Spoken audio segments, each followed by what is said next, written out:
Jesus é o nosso Senhor. Nós estamos hoje para terminar o nosso estudo bíblico desse primeiro volume do livro Fundamentos da Liderança Cristã. Hoje é a 12ª mensagem, então hoje nós estaremos finalizando esse volume, mas você que tem nos acompanhado durante essas 12 semanas, já está sendo lançado o volume 2, então em breve, o mais breve possível, nós estaremos dando continuidade a esse estudo bíblico que eu creio que todos vocês que têm acompanhado têm podido aprender mais com respeito como servir a Deus de uma maneira adequada, como servir ao Senhor, um serviço que agrada a Deus, um serviço que é recebido no altar de Deus. Nós não podemos cair na tentação de usar as nossas habilidades, aquilo que de fato Deus deu para nós, mas usar essas habilidades sem uma total dependência do Espírito. Nós vimos durante essas 12 mensagens muitos princípios com respeito a pessoas capazes, mas que não foram recebidas diante do altar de Deus, porque fizeram de acordo com a eloquência humana e com as habilidades humanas. E Deus, diga-se de passagem, Ele sempre deseja e sempre será o centro de tudo. Então os nossos serviços serão aceitos desde que tenha comunhão com Deus, desde que esteja no princípio da dependência do Senhor. Por isso que João capítulo 15, ali o próprio Senhor Jesus como homem fala, sem mim nada podeis fazer. Ele viveu essa terra como homem, não obstante era o próprio Deus, e todas as suas ações ele dependia de Deus Pai. João capítulo 5, versículo 30 fala que ele não fazia nada por ele mesmo. Então é um princípio para nós. Embora você tenha habilidades, embora você tenha formação em alguma área, mas não é isso que é o suporte do seu trabalho. Sim, isso poderá ser usado quando passar pela morte, pela ressurreição. Nós vimos isso na experiência de Moisés. O Moisés eloquente, o Moisés poderoso no aspecto humano não foi aceito, mas o Moisés humilde, o Moisés quebrantado, o Moisés arrependido, então Deus, por meio dele, aquela figura da sarça que ardia, nós vimos isso, então por meio de Moisés, o Moisés agora consciente, Deus pôde usá-lo para libertar o povo de Deus. Então nessa lição de número 12, o título dela, ou o tema dela, líderes planejam. Se você deseja que a sua liderança ela seja mais sólida, que a sua liderança ela seja cheia de princípios, cheia de presença do Espírito Santo, você liderando pessoas com uma visão clara, necessariamente você precisa de planejamento. E diga-se de passagem, muitos não gostam de planejar, muitos gostam das questões assim, deixa correr solto, vamos ver o que vai dar. Isso não funciona. Verdadeiros líderes são aqueles que planejam. E planejamento, para você fazer um plano adequado, isso requer tempo, isso desgasta, isso pode te roubar um final de semana, pode te roubar um feriado, pode te roubar algumas noites de sono.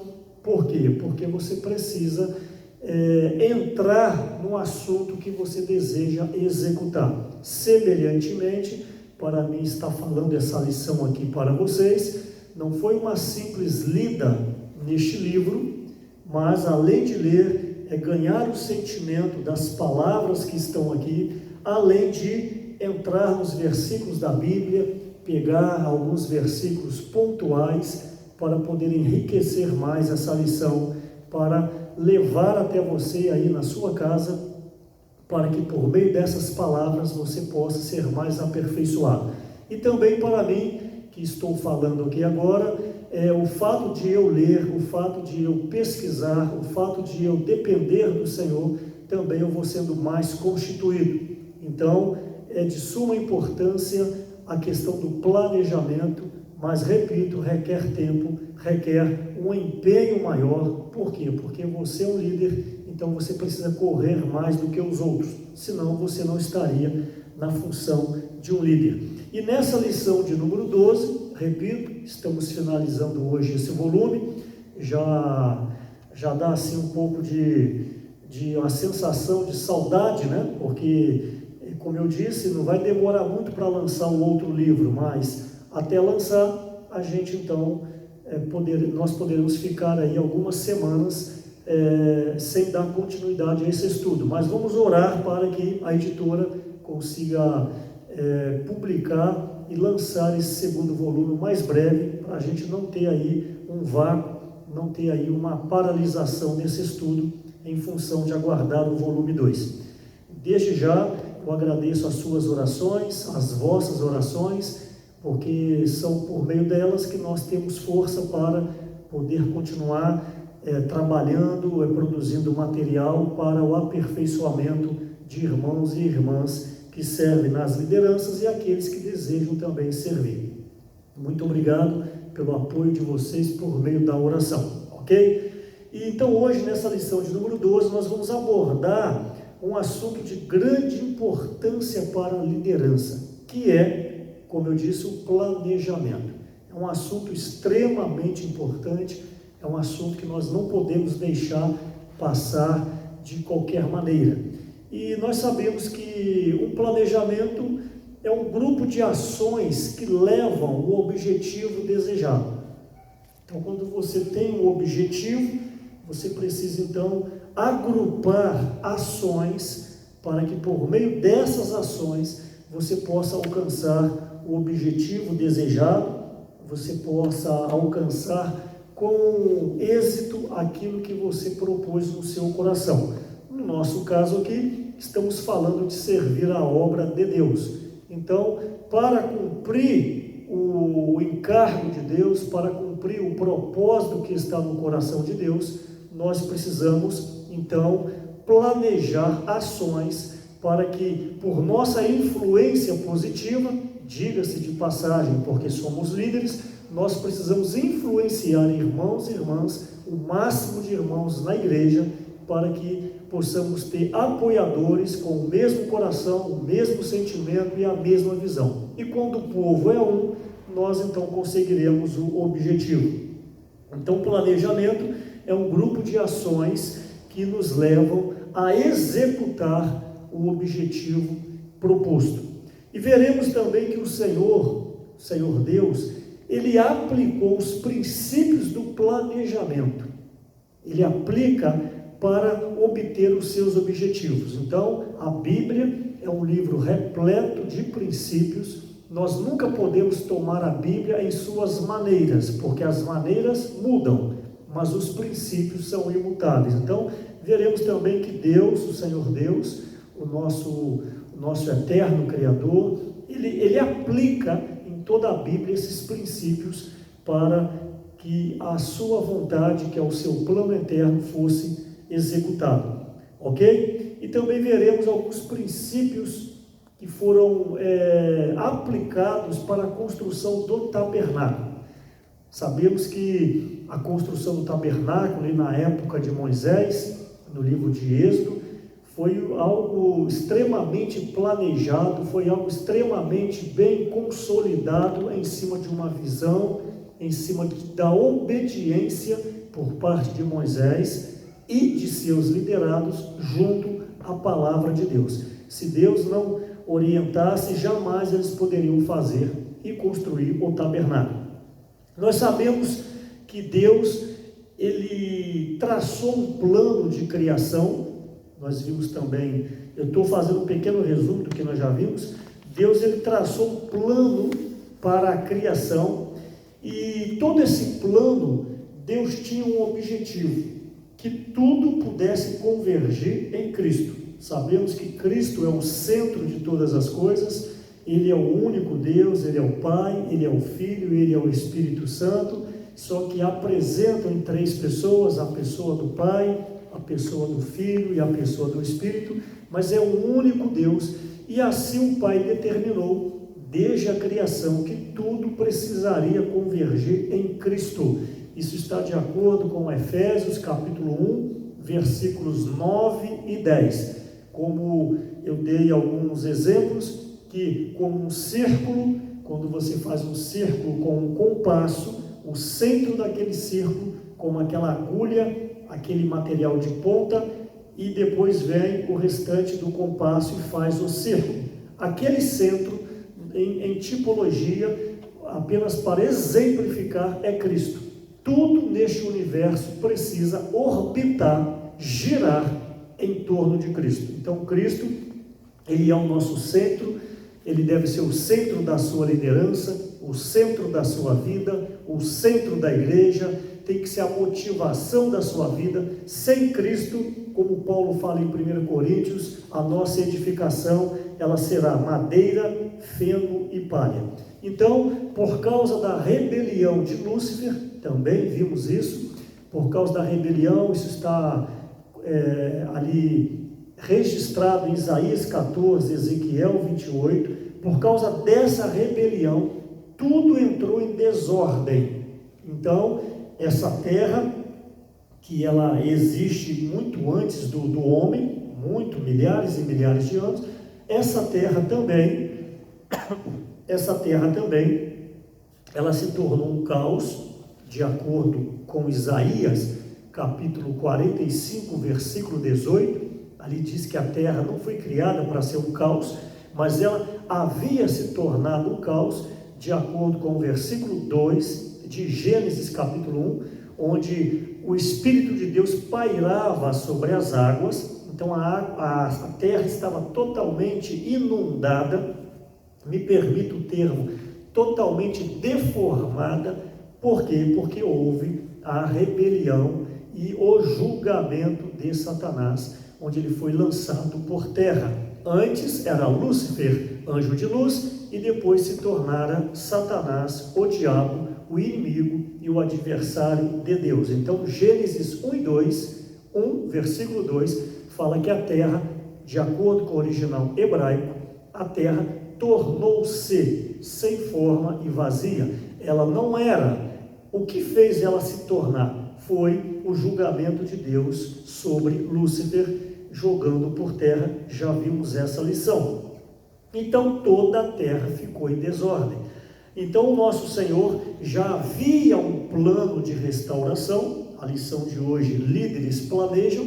Deus, então, como o maior líder, o único grandioso líder de todas as coisas, ele planeja então a recriação da terra, e isso está registrado em Gênesis. São os 7 dias da criação. Também é um assunto muito importante. É claro que nós não vamos entrar neste assunto hoje, porque não é o centro dessa lição, mas eu encorajo você também a ler Gênesis, ali no capítulo 1, que você vai ver as maravilhas ocorridas nesses 7 dias de criação. Eu vou pedir para projetar aí na tela um diagrama, para que vocês possam acompanhar essa questão dos 7 dias da criação.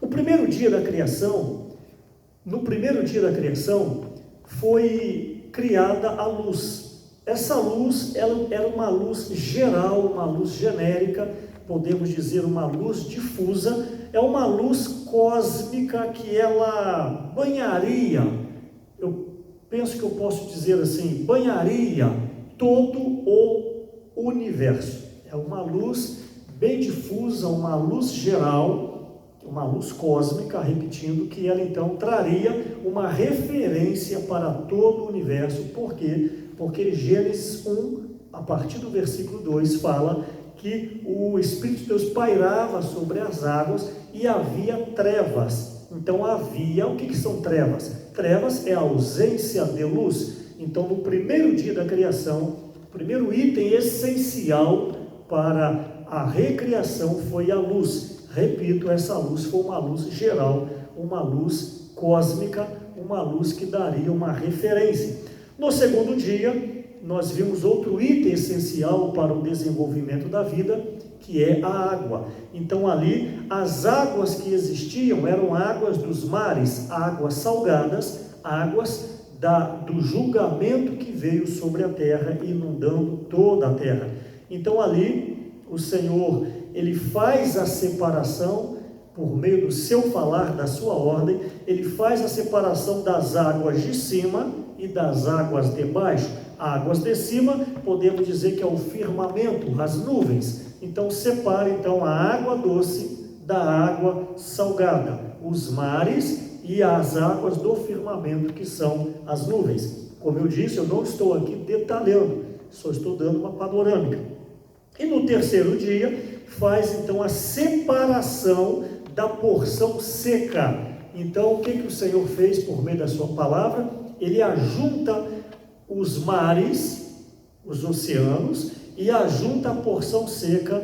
Então ali foram estabelecidos os continentes. Então agora houve uma separação no terceiro dia da porção de água para a porção de terra. E nesse terceiro dia então surgem as ervas e as árvores. Obviamente, para poder surgir as árvores, precisa de uma porção seca.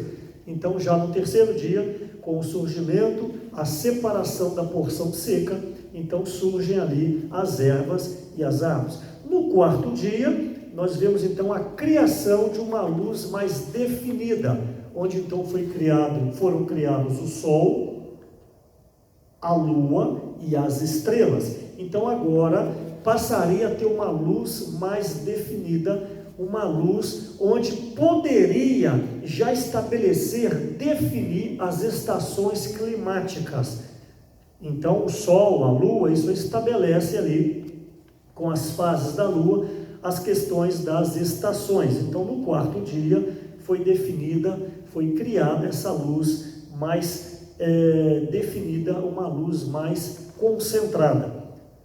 Então, no quarto dia, ali já aparece então a questão da vida mais rudimentar, que é a questão da vida vegetal, porque junto com a porção seca, junto com a luz definida, como eu disse, foram aparecendo então, surgindo as ervas e as árvores. Podemos dizer, é uma vida mais rudimentar, mas ali a gente já vê o desenvolvimento dessa criação. No quinto dia, houve o surgimento de uma vida mais elevada, que foi a criação dos animais, como pássaros e peixes. É claro que os animais têm uma vida muito mais elevada do que a vida vegetal. Isso no quinto dia.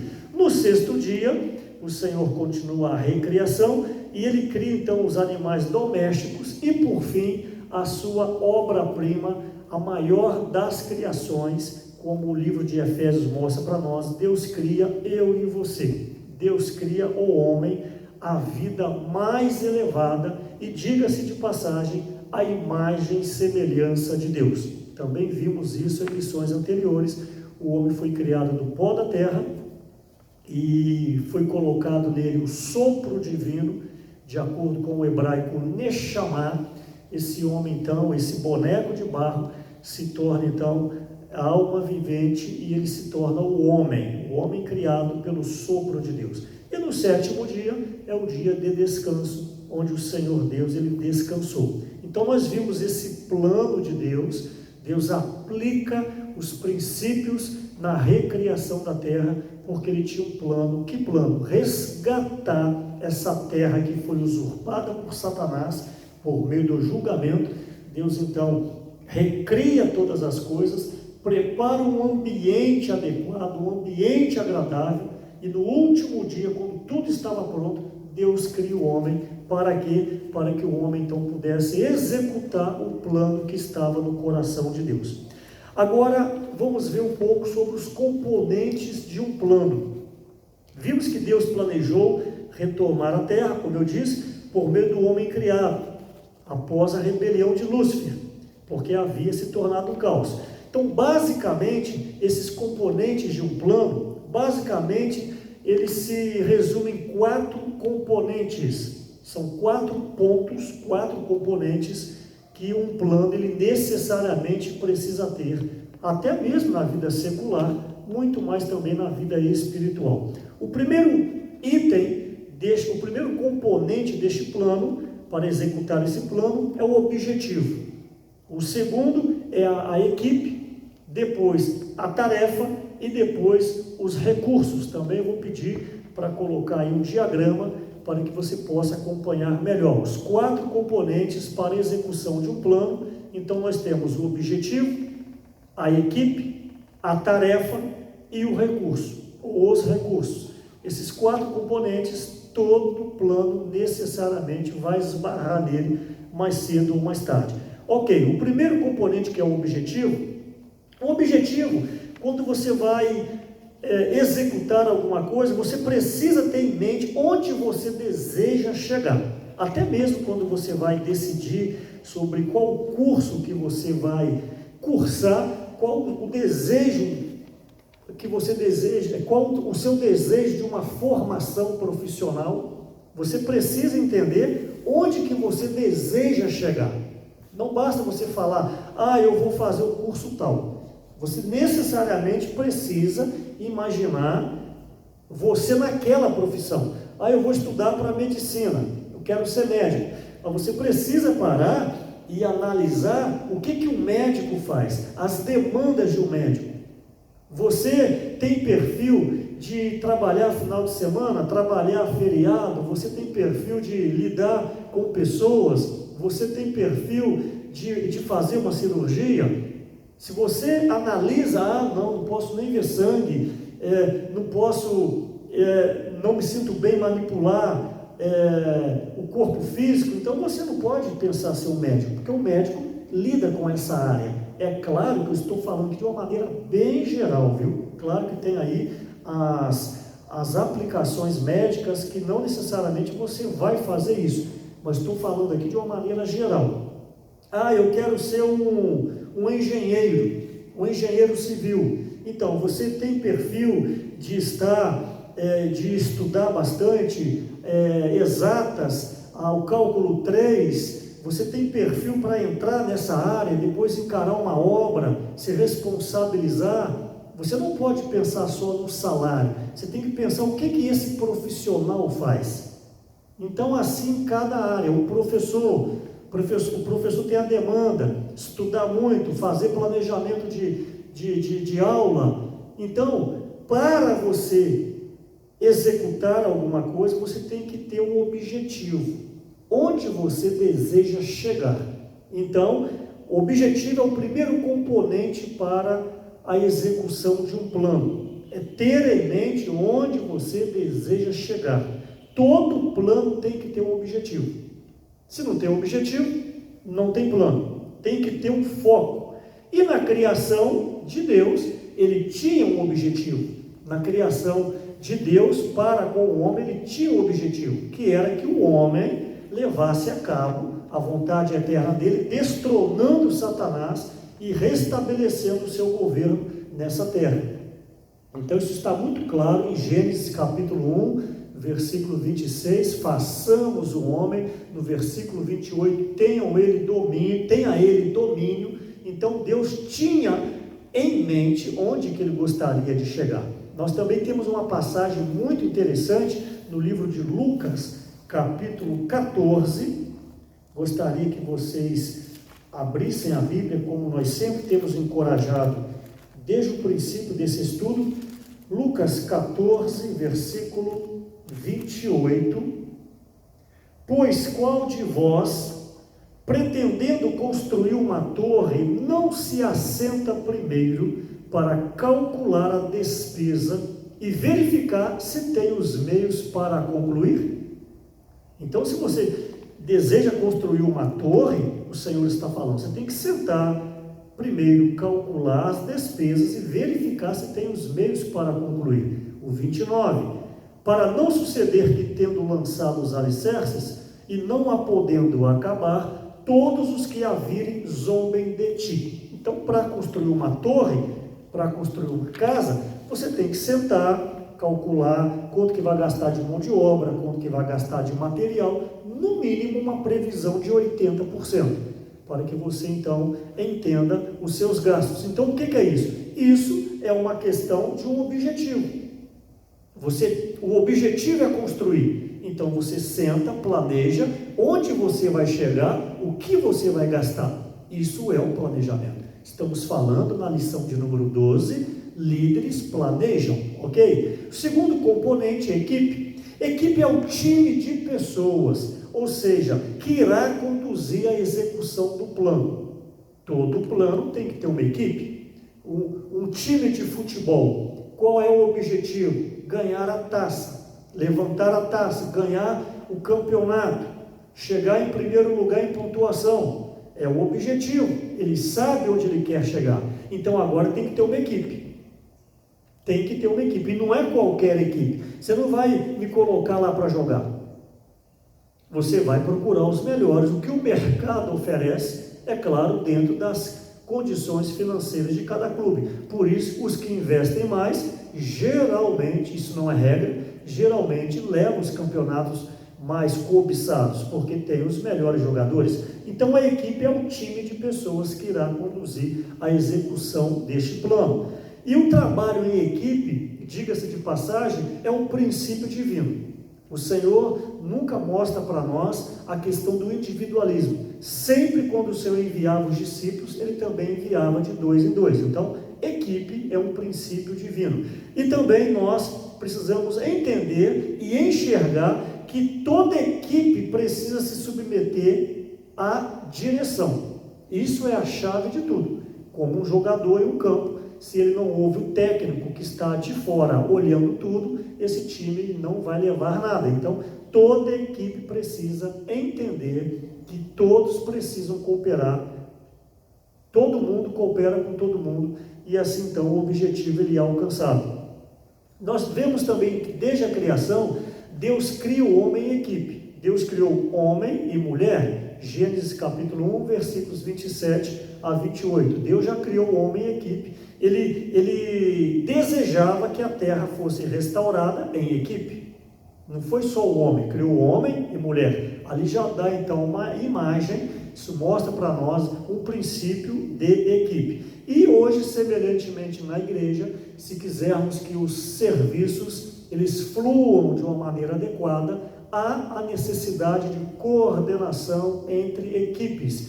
Você não pode, como líder, querer você fazer tudo sozinho. Precisa você, como líder, formar equipes, e equipes, diga-se de passagem, não forma da noite para o dia, isso leva muito tempo. Um grande servo de Deus que já dormiu no Senhor, o Otmani, ele já falava em seus livros, em seus escritos, que pelo menos leva-se 20 anos para formar uma pessoa.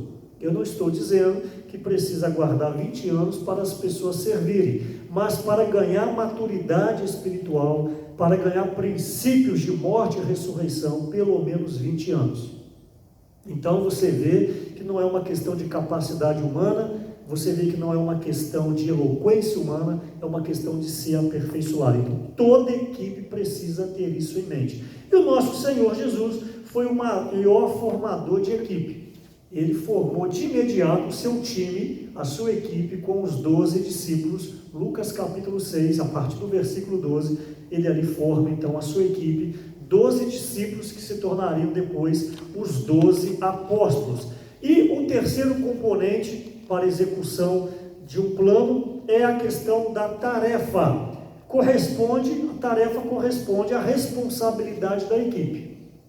Nós temos um objetivo, nós temos uma meta, nós temos um foco, nós temos agora um time, temos uma equipe, então agora nós precisamos de tarefas. Cada tarefa é designada para cada pessoa. Então, como eu estava dizendo, na igreja, para ter uma igreja bem sucedida, você como líder, você precisa formar a equipe de pessoas com visão, pessoas que saibam tratar com orgulho, saibam tratar com a soberba, com a inveja, equipes bem centradas, equipes que têm o mesmo sentimento da liderança. Então agora a liderança vai distribuir tarefas para essa equipe. Então essas tarefas, cada membro, cada integrante desta equipe necessariamente precisa saber qual é a sua responsabilidade. Se um deixa para o outro, não acontece absolutamente nada. qual é a sua tarefa e quem vai coordenar aquela tarefa. Mesmo você como líder, por exemplo, você tem uma equipe de 100 pessoas e você tem 10 tarefas, então talvez você vai separar 10 irmãos, 10 irmãs, 10 pessoas para uma determinada tarefa. Nesta tarefa, necessariamente precisa ter um cabeça, precisa ter um coordenador, precisa ter alguém que se responsabiliza em primeira mão. É claro que todos os demais também precisam se responsabilizar, mas tem que ter um responsável, porque senão os 10, ninguém assume nada e acaba que não resolve o seu problema. É aquele velho ditado: cachorro de muitos donos morre de fome, porque um acha que o outro tratou, e o outro acha que o outro vai tratar, e o outro acha que o outro já tratou, e o cachorrinho morre de fome. Então, tarefa. Na criação de Deus, Ele deu tarefas para o homem. Se você pegar Gênesis 1:26, após criar o homem, no versículo 26, já deu a primeira tarefa: liderança. Tenha ele domínio, é uma tarefa.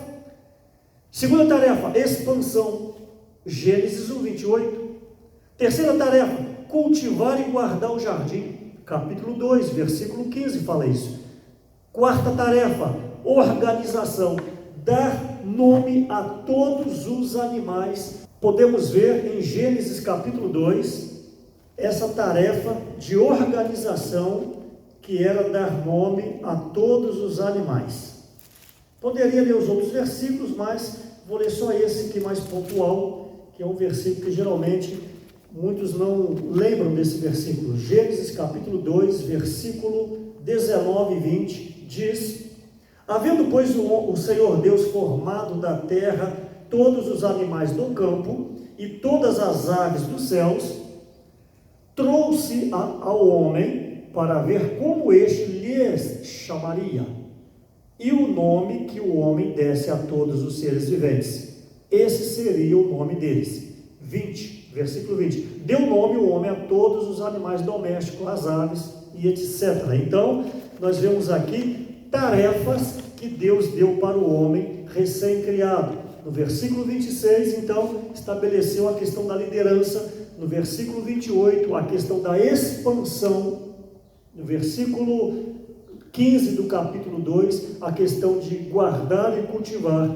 E no capítulo 2, versículos 19 e 20, a questão da organização. Então, na criação de Deus, Deus deu tarefas ao homem: liderar, expandir, cultivar e guardar e organizar. Então, essa é uma lição muito importante. Ela talvez ela tem o lado técnico dela, que tem o lado prático, mas tem o lado espiritual, que vocês precisam tocar na essência dessa lição. E é importante que os líderes saibam definir tarefa de uma maneira bem clara, para não ficar que os seus liderados não entendam muito bem. O líder, ele tem que ter também a capacidade, além de ele delegar, ele precisa explicar. Por isso que na experiência na igreja, nós precisamos de constantemente marcar reuniões de aperfeiçoamento, reuniões de renovar a visão, reuniões de fazer um levantamento, por exemplo, dependendo o seu objetivo, do seu plano. Você estima que você deseja alcançar um resultado, estou dando um exemplo, em 3 meses. Então, o ideal é, de início, a cada 15 dias, você marque uma reunião com os seus coordenados, os seus liderados, para que você faça uma checagem, para ver se há necessidade de ajustes. Você não pode fazer isso no final dos 3 meses, porque você não terá mais tempo de recomeçar alguma área que não conseguiu fluir. Então, líderes são aqueles que planejam, líderes são aqueles que delegam, mas também que façam um acompanhamento. Então, nós estamos aqui nessa questão dos componentes. Então, esse componente tarefa, ele é muito importante você deixar bem claro, designado para cada coordenação, para cada cabeça de grupo familiar de cuidado mútuo, para cada líder, cada irmã líder de serviço de mulheres, cada jovem líder do serviço de jovens, eles precisam passar aquilo que está no seu coração, para que toda a equipe tenha então clareza da sua tarefa. E o outro item com respeito a esse componente são os recursos. Os recursos, o Criador Deus, o nosso Deus, ele definiu que o homem pudesse, para executar essa comissão de cultivar, de guardar, de expandir e outras coisas mais, de liderar, ele definiu, Deus define que este homem poderia dispor, ele poderia usar, comer todas as árvores do jardim, inclusive a árvore da vida. Tinha o rio da água da vida, tinham ali os materiais, em Gênesis 2:9, que aquele rio produzia, tinha o ouro, tinha tudo para que o homem pudesse usar como recurso para desempenhar bem a sua função. É claro que no lado aplicativo, estou aqui parafraseando para vocês entenderem, as árvores podemos aplicar como as nossas habilidades naturais. E a árvore da vida é um aumentador, um exponenciador das nossas habilidades. Então, as árvores representam as habilidades naturais. E a árvore da vida seria um meio para você reforçar as suas habilidades. Ou seja, mesmo que o homem tivesse habilidades, sem a presença de Deus, não conseguiria executar o plano maior, que é destronar Satanás. E hoje nós estamos ainda nessa empreitada. Há muitos irmãos e irmãs capazes no nosso meio. Há muitos irmãos e irmãs que, de fato, têm muito conhecimento. Isso é importante, isso poderá ser usado na igreja, mas sem a árvore da vida, sem esse reforço, sem essa mescla de Deus com o homem com Deus, a sua obra não terá sucesso com respeito a destronar Satanás. Você poderá ter algum sucesso recebendo aplausos, holofotes, tapinha nas costas das pessoas, mas diante de Deus o seu trabalho será madeira, feno e palha. Por isso então que nós precisamos usar esses recursos naturais. Sim, é o que Deus nos deu, como foi Moisés. Moisés era um homem, podemos dizer assim, cheio de habilidades. Já falamos um pouco sobre Moisés nessas lições. O homem instruído no palácio de Faraó, o homem que conhecia todas as ciências, podemos dizer assim, conhecia o que era de melhor, porque por ser um filho de Faraó, era alguém que estudava. Mas quando ele quis libertar o povo, de acordo com Atos capítulo 7, deu na ideia dele, não foi Deus quem mandou, não deu certo. Então Moisés foi forçadamente levado para o deserto de Midian, e lá, por 40 anos iniciais, ele aprendeu o princípio do esvaziamento, morte e ressurreição, e depois então ele pôde ser usado por Deus. Então, essas árvores, que são os recursos, representam as habilidades naturais, mas necessariamente precisaria tocar também na árvore da vida, que era um reforço para as habilidades do homem. Adão, então, necessariamente precisaria de manter contato com Deus. Foi o que ele e Eva não fizeram. Então, pelos esforços naturais, foram, me permita, dialogar com Satanás, que era a serpente, e a serpente então ludibriou os dois. Então entrou o caos na humanidade, e hoje nós sofremos as mazelas que estão recaídas sobre a humanidade, doenças, até obviamente o maior dessas mazelas, a morte física. O homem está enfadado a morrer porque o pecado habita em nós. Romanos 5,12, Romanos 6,23. Então nós precisamos desse libertador, nós precisamos que o nosso espírito esteja vivo o suficiente para aguardar a volta do Senhor, e assim nós sermos arrebatados vivos, onde o nosso corpo será transfigurado. É o que Romanos capítulo 8 fala. Então qual o segredo? Comer da árvore da vida. Qual o segredo? Depender do nosso amado Senhor Jesus. Então nós vimos esses itens com respeito aos componentes para alcançar esse objetivo, que foi então a equipe, depois nós vimos o objetivo, aliás, depois a equipe, a tarefa e os recursos. Agora nós vamos falar um pouco sobre o plano de Deus para a construção do templo. O plano de Deus, aliás, para a construção do tabernáculo. Uma das grandes habilidades de um líder, nós temos falado desde o início, é resolver problemas. Só que o líder, ele não foi levantado só para resolver problemas. O líder foi levantado para cumprir a vontade de Deus. Mas na trajetória, inevitavelmente, os problemas virão. Vocês viram que para Davi conduzir o povo, o seu reino, quantos e quantos problemas ele precisou ultrapassar e ele precisou gerenciar. Então, um líder, um grande líder, é aquele que tenha o tato, a habilidade de resolver problemas inesperados. Isso não quer dizer que não foi planejado. Não quer dizer porque você vai planejar algo na igreja que não vai dar errado. Não quer dizer que porque você planejou, que tudo vai ocorrer 100%. Não. Os acidentes e os incidentes comumente vão ocorrer nessa trajetória da execução do plano. Até chegar ao objetivo, muitas coisas por certo irão acontecer. Então, um grande líder, aquele que tenha a dependência do Senhor, ele saberá por certo contornar problemas inesperados. Sobre o templo, vemos quão detalhista foi o nosso Deus. Repito, com respeito ao tabernáculo, nós vemos quão detalhista foi o nosso Deus. As orientações que ele passava para Moisés, do capítulo 25 ao capítulo 40 do livro de Êxodo. Desde o capítulo 25 do livro de Êxodo até o capítulo 40, nós vemos várias e várias orientações, até então a nuvem cobriu o tabernáculo, mostrando a aprovação de Deus naquela obra. A presença da nuvem, já vimos,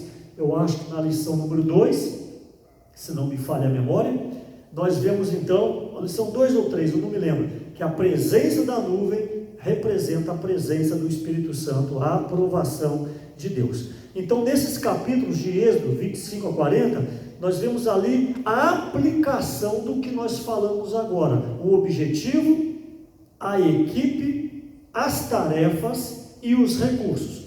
Isso que nós vamos detalhar agora com respeito à construção do templo. Esses 4 itens: objetivo, equipe, tarefas e os recursos, com respeito à construção do tabernáculo. O primeiro item, o objetivo. O objetivo dessa construção era construir uma casa, uma moradia para Deus no meio do povo. Capítulo 25 de Êxodo, gostaria de ler o versículo 8. Êxodo capítulo 25, qual o objetivo? Era construir uma casa para Deus no meio do povo. 25, versículo 8. E me farão um santuário para que eu possa habitar no meio deles. Então, qual era o objetivo? O objetivo, todos tinham que ter em mente que era construir uma casa para Deus no meio do povo, ok? E a equipe? A equipe ela foi definida em Êxodo capítulo 31, versículos de 1 a 6. Por isso que essa lição é tão importante. Falei da parte técnica um pouco, que são os componentes. Mas agora eu estou mostrando na palavra que Deus aplicou todos esses componentes para a construção do tabernáculo. Então, essa equipe foi definida em Êxodo capítulo 31, versículos de 1 a 6. Disse mais o Senhor a Moisés: eis que chamei pelo nome a Bezalel, filho de Uri, filho de Ur, da tribo de Judá, e o enchi do Espírito de Deus, de habilidade, de inteligência e de conhecimento em todo artifício, para elaborar desenhos e trabalhar em ouro, em prata e em bronze, para lapidação de pedras de engaixes, para entalho de madeira, para toda sorte de lavores. Eis que lhe dei por companheiro a Oliabe, filho de Aisimaque, da tribo de Dan, e dei habilidades a todos os homens hábeis para que me façam tudo o que tenho ordenado. Então, o que nós vemos aqui? A formação da equipe. Deus então mostra o objetivo, que era construir uma casa. Deus dá a equipe, dá o apoiador, dá homens hábeis, de acordo com o versículo 6 do capítulo 31, para a execução. Princípio: não adianta formar equipe. Você deve formar a equipe, mas tem que aperfeiçoar a equipe. Aqui Deus deu homens hábeis em desenhos, em manusear ouro, manusear prata, manusear madeira, manusear pedra. Então, quando você forma a equipe, você precisa aperfeiçoar a equipe. A equipe de Davi, lembra? Os amargurados de espírito, endividados. A nossa equipe pode não estar pronta, mas a função de um líder é aperfeiçoar a equipe. Então, são princípios que eu dou para vocês como líderes. E as tarefas? As tarefas estão definidas a partir do versículo 10 de Êxodo, capítulo 25. Eu não vou ler porque são muitas e muitas tarefas para a construção do tabernáculo. Então, Êxodo, capítulo 25, você anota aí, a partir do versículo 10, mostram ali as tarefas para a construção dos materiais, as mobílias dentro do tabernáculo, como a arca, como o propiciatório, a mesa dos pães, o candelabro e etc. Então a leitura é longa, é extensa, você pode depois desfrutar aí na sua casa. O quarto componente que nós falamos, você se lembra qual é? Recursos. Então, tem que ser recursos bem definidos de onde que eles iriam ser levantados. Isso está em Êxodo 25, acho que vale a pena ler, versículos de 1 a 7, estou falando dos recursos. Disse o Senhor a Moisés: fala aos filhos de Israel que me tragam oferta de todo homem cujo coração o mover para isso, dele recebereis a minha oferta. Então, de onde viriam os recursos? Até o versículo 7 você pode ler. Viria do próprio povo. Mas o povo que tinha a mesma visão, o mesmo sentimento, o mesmo coração, então Deus, por meio das ofertas deste povo, ele construiria o tabernáculo. Lembra que quando o povo saiu do Egito, o Senhor permitiu que eles saqueassem o Egito, de modo que, como os egípcios queriam que eles saíssem logo por causa das pragas, eles iam dando materiais preciosos, materiais de valores para os judeus, para que eles fossem embora logo. Então, esse ouro, essa prata que eles levantaram dos despojos do Egito, agora foi pedido para ofertar voluntariamente para o tabernáculo. Princípio: as riquezas que nós ganhamos neste mundo, quando a obra do Senhor precisa, nós precisamos apoiar. O ouro que Deus te dá, o salário que Deus te dá, o emprego que Deus te dá, é para cooperar com a obra de Deus. Então nós vimos a aplicação desses quatro componentes: objetivo, equipe, tarefas e recursos. Vamos falar juntos? Objetivo, equipe, tarefas e recursos. Esses quatro componentes são cruciais para a execução do plano de Deus, no caso aqui, a construção do tabernáculo. E por último, Jesus foi um líder que planejava. Jesus foi um grande planejador para executar o plano de redenção, por exemplo. Desde a fundação do mundo, ele já havia planejado. Nós sabemos que Apocalipse capítulo 13, versículo 8, ali faz menção do cordeiro que foi morto desde a fundação do mundo. Em Apocalipse capítulo 13, versículo 8, o cordeiro que foi morto desde a fundação do mundo, isso mostrando para nós que através, como diz Hebreus capítulo 9, versículo 1, através do Espírito eterno, é que Deus executou todas as coisas nessa terra. O cordeiro que foi morto, relatado em Apocalipse 13, 8, que foi morto lá em Gênesis para poder justificar Adão e Eva, aquele cordeiro era o próprio Cristo. Sim, no tempo, ele veio milhares de anos depois, mas na experiência, porque Deus não é temporal, Deus é atemporal, Ele não tem tempo. Então, por meio da obra do Espírito Eterno, aquele cordeiro que foi morto representava o próprio Senhor Jesus. Então, para executar esse plano de redenção, o Senhor, então, Ele preparou esse resgate desde a fundação do mundo, repito, referido em Apocalipse capítulo 13, versículo 8. Jesus tinha um plano de ação para cada resgate que fazia. Nos evangelhos nós vemos que cada obra que o Senhor fazia, ali mostrava alguém que tinha um planejamento espiritual, algo que é grandioso, que nós precisamos tomar esses princípios. Cada pessoa é uma pessoa. Como um líder, você precisa planejar como alcançar os seus objetivos, mas eu estou falando agora de alcançar pessoas, em um estudo bíblico, em um apacentamento. Cada contato que você tem com algumas pessoas, você precisa saber o meio que você deve utilizar.